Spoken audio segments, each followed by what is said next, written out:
بسم اللہ الرحمن الرحیم نحمدہ ونصلی علی رسولہ الکریم۔ انجینئر علی مرزا سے جو ہمارے اختلافات ہیں، علماء کے اختلافات ہیں، وہ ساری دنیا کو معلوم ہے۔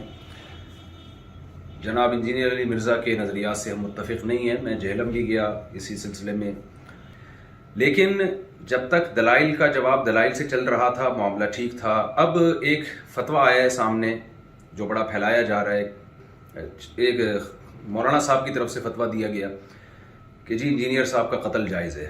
تو میں یہ اپنی دینی ذمہ داری سمجھتا ہوں کہ ہم اس فتوے سے بالکل متفق نہیں ہیں، اور جتنی بھی میری بڑے علماء سے بات ہوئی ہے، جہاں تک میری رسائی تھی، جن سے میری بات چیت ہوئی ہے، وہ کوئی بھی اس فتوے سے متفق نہیں ہے۔ تو لوگ اس فتوے کو علماء کا متفقہ فیصلہ نہ سمجھیں، کیونکہ ہمارے ملک میں پہلے قتل و غارت بہت ہوئی ہے۔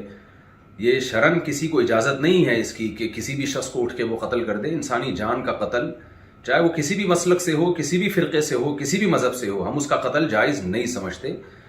پاکستان میں قانون بنا ہوا ہے کہ کوئی بھی صحابہ کرام کی بے ادبی کرتا ہے یا گستاخی کرتا ہے تو قانون بنا ہوا ہے۔ تو یہ سپریم کورٹ کا کام ہے، ہائی کورٹ کا کام ہے، جج کا کام ہے کہ وہ یہ فیصلہ کرے کہ کون گستاخ ہے اور کون گستاخ نہیں ہے، اور اس بیس پہ جو بھی پاکستان کا لاء ہے، قانون ہے، وہ نافذ ہونا چاہیے۔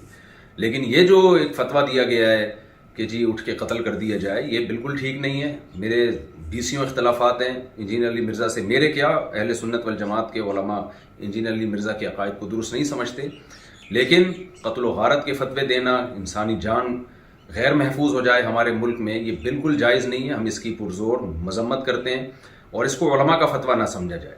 ایسا نہ ہو کل کوئی سرپھرا اٹھے اور کسی انسان کو قتل کر دے گستاخی کی بیس پہ، بے ادبی کی بیس پہ، تو یہ بالکل غلط ہے۔ ہم اس کی بھرپور طریقے سے مذمت کرتے ہیں، اور علماء بھی، جہاں تک میری رسائی علماء سے ہوئی ہے، وہ بھی اس عمل کو جائز نہیں سمجھتے۔ تو ملک میں امن کی کوشش کریں، اور دلائل کی دنیا میں رہ کے ہی بات کی جائے گی، اس سے آگے بڑھنے کی کوشش نہ کریں، قانون اپنے ہاتھ میں لینے کی قطعاً کوشش نہ کریں۔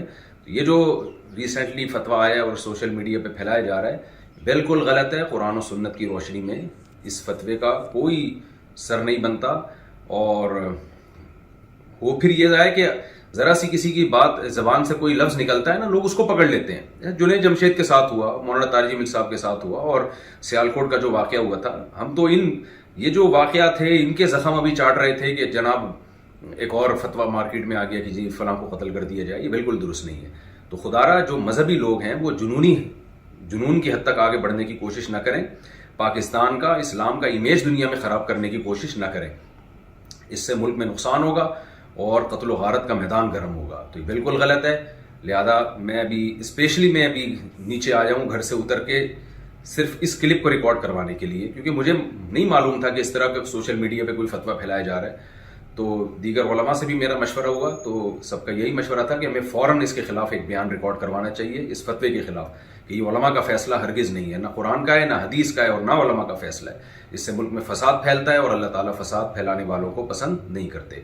تو ملک میں ہر ایک کی جان محفوظ ہونی چاہیے، چاہے وہ کسی بھی مسلک سے اس کا تعلق ہو، یا کسی بھی فرقے سے، یا کسی بھی مذہب سے، کوئی بھی رائے ہو۔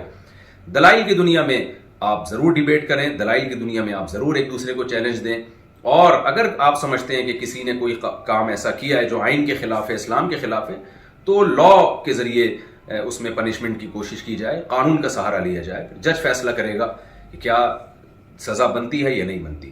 اللہ تعالی ہمارے ملک کو ہر قسم کی اندرونی اور بیرونی سازشوں سے پاک فرمائے، اور اس شر سے اللہ تعالی ہمارے کنٹری کو محفوظ فرمائے، اور عالم اسلام میں محبت اور اتحاد پیدا فرمائے، اور ہماری سب کی جانوں کو اللہ تعالی محفوظ فرمائے، اور یہ جو مذہبی شدت پسندی ہے، اس شدت پسندی سے اللہ تعالی ہم سب کی حفاظت فرمائے۔ وما علینا الا البلاغ۔